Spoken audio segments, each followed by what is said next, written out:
Halo semuanya, jumpa lagi dengan Awan di sini ya. Hari ini kita akan bahas khusus mengenai PPS investasi guys. Oke, sebelum kita mulai seperti biasa saya perlu disclaimer dahulu guys supaya nggak salah nih ya, bahwa semua yang gua sampaikan di video ini adalah pendapat pribadi gua 100% guys. Ya, ini semua bukanlah kajian akademis. Ini tidak dapat dibuktikan kebenarannya. Dan walaupun gua seorang konsultan pajak yang resmi, tetapi video ini tuh bukanlah video saran profesional konsultan pajak, gitu guys. Ini tuh istilahnya hanya ngobrol-ngobrol warung kopi saja guys, sesama teman lah gitu ya. Anda semua, teman-teman semua, tolong Anda tidak bisa dan tidak boleh menjadikan video ini atau seluruh isi dari Pajak Smart ini sebagai pedoman Anda untuk melaksanakan kewajiban perpajakan Anda. Gitu ya, teman-teman. Apabila teman-teman mau tahu tentang informasi perpajakan atau PPS dan sebagainya supaya lebih lengkap, Anda perlu konsultasi dengan konsultan pajak Anda atau ke AR Anda ya, karena AR itu memang tugasnya untuk mengedukasi Anda dengan baik dan benar. Atau Anda boleh ke Kring PPS 1500008. Gitu guys ya. Langsung telepon ke Kring PPS 1500008 untuk bertanya mengenai semua tentang PPS. Oke. Hari ini saya khusus akan membahas mengenai harta PPS yang diinvestasikan. Nah, ini mungkin masih jarang didengar karena kita masih banyak membahas PPS secara umum. Tetapi sekarang kita akan bahas khusus mengenai PPS investasi. Seperti kita ketahui, PPS itu bisa ada dua kebijakan ya. Kebijakan 1 atau kebijakan 2. Kebijakan 1 itu untuk perolehan 2015 ke bawah dan peserta TA dulu. Dan kebijakan 2 untuk perolehan 2016 ke 2020. Kedua kebijakan ini sama-sama punya 3 opsi. Diinvestasikan, tidak diinvestasikan, atau yang di luar negeri yang tidak dibawa pulang. Oke. Nah, ada yang diinvestasikan dan non-investasi. Oke. Dan gue akan bahas khusus yang investasi. Oke. By the way, perlu gue informasikan lebih lanjut ya, bahwa PMK mengenai investasi itu belum terbit. Akan ada satu PMK khusus mengenai PPS investasi ini, guys. Ya, kemarin PMK 196 itu secara umum. Akan ada satu PMK khusus yang membahas mengenai investasi dari PPS ini, gitu ya. Nah, jadi hari ini yang kita bahas itu adalah murni hanya berdasarkan PMK 196 tahun 2021 saja, ya. Nanti akan ada PMK khusus investasinya. Kita tunggu nanti. Nah, jadi gue akan mulai bahas mengenai khusus investasi. Jika Anda ambil PPS, kebijakan 1 contohnya. Kebijakan 1 itu tarifnya 6% kalau investasi. Kebijakan 2, tarifnya 12% kalau investasi. Nah, ini juga sebenarnya sangat jauh loh guys. 6% ke 8% itu beda 2%. Kalau 1 miliar itu 20 juta, lumayan. Kalau 10 miliar itu 200 juta, lumayan sekali guys. Jadi beda 2% itu nilai yang cukup besar sebenarnya. Ya. Jadi kalau teman-teman punya uang nganggur, mending diinvestasikan, kenapa tidak? Gitu loh. Udah uang nganggur, selama ini kan disembunyikan, nggak dipakai. Ya udah, sekarang laporkan di PPS, diinvestasikan saja. Gitu, nggak ada masalah. Gitu. Toh bunganya Anda tetap boleh makan bunganya nanti kan? Gitu. Jadi kebijakan 1 6%, kebijakan 2 12%. Itu untuk PPS investasi. Nah, di mana kita menginvestasikannya? Oke, ini uang nih, ada uang. Mau diinvestasikan, ditaruh di mana? Oke, nggak sembarangan. Oke, nggak sembarangan. Ada orang bertanya, kok gua kan taruh di investasi asuransi, apakah itu termasuk? Jawabannya tidak, bukan ya. Ada 2 tempat untuk diinvestasikan. Oke, ada 2 tempat, 2 kategori. 1, kegiatan usaha sektor pengolahan sumber daya alam. Oke, sektor pengolahan SDA atau sektor energi terbarukan di dalam wilayah NKRI. Oke, gue ulang teman-teman. Kegiatan usaha sektor pengolahan sumber daya alam atau sektor energi terbarukan di wilayah NKRI. Melalui apa nih? Ada melalui 2 mekanisme. Mekanisme pertama adalah pendirian usaha baru. Jadi lu bikin PT baru atau lu bikin CV baru yang bergerak di bidang yang tadi itu, gitu. Atau cara kedua adalah menyertakan modal pada IPO perusahaan tersebut atau pemesanan efek terlebih dahulu, right issues. Nah, right issue ini istilahnya orang saham ya. Jadi, Anda boleh bikin PT baru atau CV baru yang bergerak di bidang itu, atau Anda beli saham di IPO di perusahaan yang bergerak di bidang itu. Sesimpel itu, teman-teman ya. Sesimpel itu. Nah, ada dua jenis kegiatan tadi kan guys ya. Dua jenis kegiatan. Yang pertama adalah pengolahan SDA, sumber daya alam. Oke.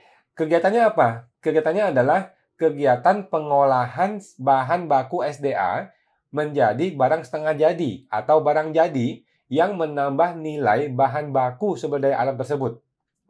Contohnya apa? Gua juga nggak tahu contohnya apa, tapi kira-kira seperti ini guys yang pemahaman gua ya. Mudah-mudahan ini benar. Kalau salah tolong diperbaiki gitu ya. Contoh, Anda mungkin membeli getah gitu, getah karet itu Anda olah menjadi plastik. Nah, ini kan usaha untuk pengolahan sumber daya alam dari barang mentah menjadi barang jadi atau setengah jadi gitu. Atau Anda mengolah biji coklat diolah menjadi permen coklat contohnya. Atau biji kopi diolah menjadi permen kopi contohnya. Mungkin Anda mengolah pasir diolah menjadi silikon semikonduktor gitu untuk chipnya iPhone contohnya. Wah, keren. Itu. Ya, inti kira-kira seperti itu ya, mengolah sumber daya alam dari barang mentah menjadi barang jadi atau setengah jadi. Nah, ini masuk kategori itu. Kegiatan kedua adalah usaha sektor energi terbarukan. Energi terbarukan. Oke. Ini adalah apa? Kegiatan pengusahaan sektor energi yang dihasilkan dari bahan yang dapat terus diperbaharui. Oke? Energi dari bahan yang terus diperbaharui. Nah, gue juga nggak tahu contohnya apa. Tapi kira-kira seperti ini ya, teman-teman. Ini mudah-mudahan benar ya. Contohnya, Anda membuat sebuah perusahaan yang mengolah air menjadi bahan bakar pesawat terbang. Contohnya. Kan air kan ada hidrogen dan oksigen kan. Hidrogen itu kan adalah bahan bakar. Oksigen juga bahan bakar. Nah, kalau Anda bikin perusahaan yang mengolah air menjadi bahan bakar pesawat terbang, nah maka perusahaan ini boleh masuk kategori itu. Kemungkinan seperti itu ya. Atau Anda mungkin menemukan sebuah teknologi keringat manusia bisa diolah menjadi bahan bakar roket contohnya. Atau Anda menemukan teknologi air kencing bisa diolah menjadi bahan bakar mobil contohnya. Nah, ini kan adalah energi dari bahan yang dapat diperbaharui terus-menerus gitu. Nah, itu kira-kira contohnya seperti itu ya. Nah, semua kegiatan-kegiatan itu ditetapkan oleh menteri ya. Mesti nunggu PMK-nya nih. Jadi, apa yang dimaksudkan dengan kegiatan-kegiatan tadi itu masih belum jelas. Jadi, kita tunggu PMK-nya nanti akan menjelaskan lebih lengkap lagi gitu, guys. Yang kedua, kan ada dua investasi ya. Investasi pertama tadi yang pengolahan sumber daya dan sektor energi terbarukan. Sekarang yang kedua adalah investasi di SBN. Nah, saya rasa mungkin 90% dari teman-teman akan fokus di sini, yaitu investasi di SBN. SBN itu apa? Surat berharga negara. Nama produknya itu surat hutang negara atau surat berharga syariah negara. Oke, bentuk-bentuknya itu mungkin sukuk, ori, SR retail dan sebagainya itu. Oke. Nah, SBN ini bukan SBN yang sudah ada sekarang, guys. Bukan. SBN ini akan punya seri khusus. Katanya seperti itu ya, katanya seperti itu. Tingkat bunganya juga khusus nanti. Ada dealer utama khusus nanti. Nah, apa tuh dealer utama? Dealer utama tuh banknya gitu. Banknya khusus, oke? Nanti di PMK akan dijelaskan. SBN seri berapa saja yang bisa dipakai untuk penempatan investasi dari PPS. Begitu, guys. Tidak semua seri ya. Nanti belum ada PMK-nya. Tunggu PMK-nya akan terbit nanti. Nah, terus jika Anda ikut PPS, terus Anda pilih investasi nih, oke? Nah, nanti di e-formnya perlu dicentang kolom D dan kolom E di halaman induknya ya. Di kolom D dan kolom E itu perlu dicentang bahwa Anda berkomitmen untuk membawa pulang ke dalam negeri dan menginvestasikan investasi tersebut. Oke? Nah, terus nanti akan ada satu formulir khusus untuk investasi. Ada satu formulir yaitu surat pernyataan menginvestasikan harta bersih pada SBN. Nah, ini ada formatnya di PMK 196. Excel-nya kita belum dapat, tapi sudah ada formatnya. Nah, itu harus Anda print, Anda tulis, terus ditandatangan di atas materai 10.000, terus Anda scan. Setelah Anda scan, Anda upload ke DJP Online ketika Anda mau laporan e-form PPS-nya. Gitu guys ya. Kalau Anda lupa upload, jangan khawatir. Nanti tinggal ditambahin. Nggak akan jadi batal PPS-nya. Santai ya. Nah, terus semua harta PPS yang tidak diinvestasikan, ya, tidak diinvestasikan, itu bisa skema 1, skema 2, dalam negeri ataupun luar negeri yang dibawa masuk, pokoknya tidak diinvestasikan, itu harus ditahan di Indonesia 5 tahun, ya, 5 tahun. Sejak kapan? Sejak terbitnya suket atau surat keterangan PPS Anda. Oke, jadi sejak terbitnya PPS Anda, suket Anda, maka 5 tahun ke depan, barang ini yang Anda laporkan ini, yang tidak diinvestasikan, harus ditahan 5 tahun di Indonesia. Oke. Kemudian, semua harta PPS yang mau diinvestasikan, yang Anda sudah komitmen mau diinvestasikan, ini mau dalam negeri maupun dari luar negeri yang dibawa pulang ke Indonesia, itu ditempatkan investasinya sebelum 30 September 2023, ya, 2023, tahun depan. Ditempatkan di SBN-nya sebelum 30 September 2023 dan ditahan di SBN selama 5 tahun. 5 tahun sejak kapan? Sejak mulai diinvestasikan. Anda boleh mulai investasikan dari sekarang, bulan depan, pokoknya sebelum 30 September 2023 Anda sudah tempatkan di investasi SBN dan ditahan selama 5 tahun sejak tanggal Anda mulai menginvestasikan. Paham ya teman-teman? Nah, jika Anda memilih non-investasi, tidak investasi, kan harus ditahan tuh selama 5 tahun di Indonesia gitu ya. Orang bertanya, nanti boleh nggak kalau uang itu gua pakai untuk sekolah anak gua di luar negeri? Kan ini mau dibawa ke luar negeri. Padahal kan nggak boleh dibawa ke luar negeri dong. Harusnya ditahan di Indonesia. Oke, jawabannya boleh teman-teman ya. Kalau Anda punya anak di luar negeri, dia mau sekolah, mau biaya hidup, silahkan boleh dibawa keluar ya. Terus kalau Anda mau pakai untuk biaya hidup, nanti habis. Kalau habis gimana dong? Nanti kan nggak bisa dibuktikan ini di dalam negeri. Jawabannya boleh ya. Uang yang Anda laporkan di PPS, mau dipakai untuk biaya hidup tuh boleh. Dipakai untuk sekolah anak itu boleh. Itu silakan saja ya.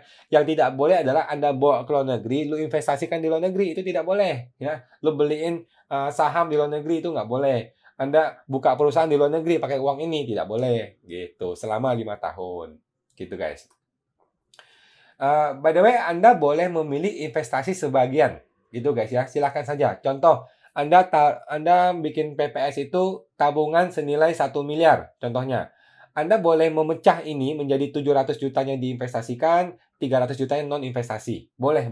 Nggak ada masalah ya. Satu item boleh 2 kategori ini. Boleh diinvestasikan sebagian, tidak investasi sebagian. Bebas saja. Gitu guys. Nah, harta PPS yang dari luar negeri, yang mau dibawa ke dalam negeri, itu harus dibawa masuk ke dalam Indonesia sebelum 30 September tahun ini, 2022. Dari luar negeri yang mau dibawa ke dalam negeri, itu sebelum 30 September 2022. Kalau mau diinvestasikan, tahun depannya, sebelum 30 September 2023. Paham ya guys? Mudah-mudahan nggak bingung. Terus, gimana kalau Anda ada sebuah rumah? Rumah itu di luar negeri. Rumah itu dijual di tahun ini atau tahun 2021 gitu. Terus hasil jualnya uang itu yang ada di luar negeri itu mau Anda bawa masuk ke Indonesia. Ini boleh guys, ini boleh. Anda boleh pilih investasi ataupun non investasi. Batas waktunya untuk bawa masuk ke Indonesia 30 September tahun ini. Jadi orang mungkin berpikir kalau rumah kan berarti pasti non investasi dong. Kalau apartemen pasti non investasi dong. Belum tentu. Rumah Anda boleh saja diinvestasikan dengan cara Anda jual kemudian bawa masuk ke Indonesia sebelum 30 September 2022. Gitu guys ya. Jadi harta apapun boleh dipilih untuk diinvestasikan. Anda punya waktu sampai 30 September tahun ini untuk masukin ke Indonesia dan 30 September tahun depan untuk menempatkan di investasi SBN. Ada 2 syarat investasi SBN. Satu, dia harus dibeli melalui pasar perdana. Yang kedua, harus dilakukan dengan private placement, penempatan private ya, melalui dealer utama. Dealer utama itu apa? Bank atau perusahaan efek yang ditunjuk oleh Menteri Keuangan. Nah, nanti gampang. Kalau Anda mau investasi ke SBN, gampang. Lu datang ke bank Anda, lu tanya, Anda nih dealernya SBN PPS bukan? Kalau iya, langsung deal sama si salesnya bank itu. Jangan khawatir, teman-teman. Terus, boleh nggak kalau investasi itu dilakukan secara bertahap? Jawabannya boleh. Contoh, Anda sudah ngomong di PPS bahwa Anda mau investasikan senilai 1 miliar. 1 miliar ini boleh Anda investasikan bertahap. Masuk dulu 200 juta. Masuk lagi bulan depan 200 juta. Masuk lagi bulan depan 200 lagi. Masuk lagi terus sampai full 1M itu boleh. Nah, maksimalnya adalah sebelum 30 September 2023. Harus sudah masuk semua. Setelah masuk semua, dikunci selama 5 tahun sejak semua itu sudah masuk. Gitu guys. Ya. Dan kembali lagi, uang bunganya boleh Anda ambil. Ya, bunga dari SBN boleh Anda ambil dan dipakai untuk biaya hidup boleh. SBN-nya masih dikunci 5 tahun. Oke. Kemudian, Anda boleh berpindah-pindah SBN dari satu jenis SBN ke jenis SBN yang lain. Dari bank satu ke bank yang lain juga silahkan. Ya. Nah, tapi 2 tahun sejak Anda mulai investasi itu nggak boleh. Jadi Anda baru boleh memindahkan ke jenis yang lain setelah 2 tahun. Setelah 2 tahun. Ya, boleh dipindahkan ke jenis SBN yang lain. Nah, dalam 1 tahun, Anda hanya boleh 1 kali melakukan perpindahan investasi dari satu jenis SBN ke jenis yang lain. Dalam setahun hanya boleh 1 kali. Oke, setelah 2 tahun baru boleh dimulai. 1 tahun hanya boleh 1 kali. Dan dalam 5 tahun ini hanya boleh 2 kali terjadi perpindahan investasi. Gitu guys. Semoga paham ya. Nah, kadang-kadang ada jeda waktu nih antara pencairan investasi yang lama ke penempatan investasi yang baru. Itu ada jeda waktu. Kadang-kadang kan mungkin begini, mungkin Anda investasikan ke sebuah perusahaan gitu. Tapi setelah 2 tahun Anda mau pindah nih, gue mau ambil duitnya, gue tarik menjadi SBN contohnya. Kan terjadi perpindahan investasi, ada jeda waktu nih. Kan perusahaan nggak bisa langsung tarik duitnya, ada jeda waktu. Nah, jeda waktu ini maksimal 2 tahun dikasih waktunya. Harus sudah terjadi perpindahannya. Dan jeda waktu ini akan otomatis menambah jumlah waktu investasi yang 5 tahun tadi. Jadi holding periodnya menambah dari 5 tahun ditambah dengan jeda waktu yang tadi perpindahan itu. Oke. Nah, kalau teman-teman nggak mau pusing ya udah lu nggak usah pindahin, paling gampang. Terus kalau Anda bawa pulang dari luar negeri ke NKRI, bentuknya itu uang asing. Jadi dulu Anda laporkan di PPS itu sebagai uang asing gitu ya, uang luar negeri gitu ya. Maka Anda boleh beli SBN dalam bentuk rupiah ataupun SBN dalam bentuk dolar Amerika. Boleh. Kalau Anda bawa pulang dari luar negeri ke NKRI bentuknya sudah rupiah, ya, mungkin Anda laporkan uang tunai rupiah, tapi ada di luar negeri gitu. Anda mau laporkan seperti itu. Begitu Anda bawa pulang ke Indonesia, bentuknya kan rupiah. Nah, ini mau diinvestasikan harus dalam bentuk SBN rupiah. Oke. Terus harta dalam negeri yang berbentuk uang asing, ya Anda lapor harta dalam negeri nih, tetapi bentuknya itu uang asing. Nah, ini Anda mau investasikan ke SBN, boleh bentuknya rupiah, boleh juga bentuknya dolar Amerika. Nah, kalau harta dalam negeri bentuknya sudah rupiah, Anda mau investasikan harus di SBN rupiah saja. Gitu guys. Dan ini yang paling penting. Akan ada laporan realisasi investasi harta besi. Oke, dulu waktu TA yang 2015 kita kan dikunci 3 tahun. Dan selama 3 tahun harus ada laporan realisasi investasi selama 3 tahun berturut-turut. Kapan waktunya? Mulai tahun berikutnya sebelum Maret. Oke, sebelum bulan Maret tahun berikutnya dilapor laporan pertama, laporan kedua, laporan ketiga, gitu ya. Begitu juga sekarang. Nah, 5 tahun dikunci, maka Anda harus lapor realisasi investasi mulai tahun depan, mulai tahun 2023 untuk masa 2022. Nanti 2024 untuk masa 2023. Begitu seterusnya sampai 5 kali laporan, 5 tahun. Bisa aja 6 tahun nanti, tergantung masa realisasi investasinya. Gitu ya guys. Nah, gimana dengan teman-teman yang tidak investasi? Apakah perlu laporan rutin yang 5 tahun ini? Ini nggak jelas. Gue belum ketemu referensinya, guys. Kalau teman-teman ada referensi, tolong disampaikan di kolom komentar ya. Kayaknya sih nggak perlu laporan realisasi investasi 5 tahun ya. Tapi kalau nggak perlu, nanti gimana bisa men-tracking ini masih di Indonesia? Nggak tahu juga ya. Tapi kalau Anda investasi kan sudah pasti wajib laporan 5 tahun berturut-turut ke depan. Itu guys. Nah, terus yang terakhir nih, kalau Anda sudah janji mau investasikan, terus Anda gagal menginvestasikan, entah berbagai alasan, mungkin duitnya hilang lah dan sebagainya, terpakai dan sebagainya, itu nanti akan jadi masalah. Tidak akan batal ya, PPS Anda tidak akan batal, tetapi Anda harus tambah PPh finalnya. Masih tambah, ada yang 3%, 4%, 6%, 7%, macam-macam nih. Ada 4,5%, 5,5%, 6,5%, 7,5%, dan lain-lain. Ribet deh, pokoknya ribet. Ya, kalau Anda sudah janji investasikan, Anda harus investasikan. Kalau sampai gagal, Anda nggak investasikan, nanti jadi masalah. Jadi tambah pajak dan sebagainya. Itu ribet. Ya. Jadi sebaiknya jangan sampai Anda gagal investasi. Gitu guys. Oke? Nah, itu aja guys hari ini khusus untuk PPS investasi ya, investasi di SBN dan sebagainya. Semoga terbantu teman-teman. Sampai jumpa.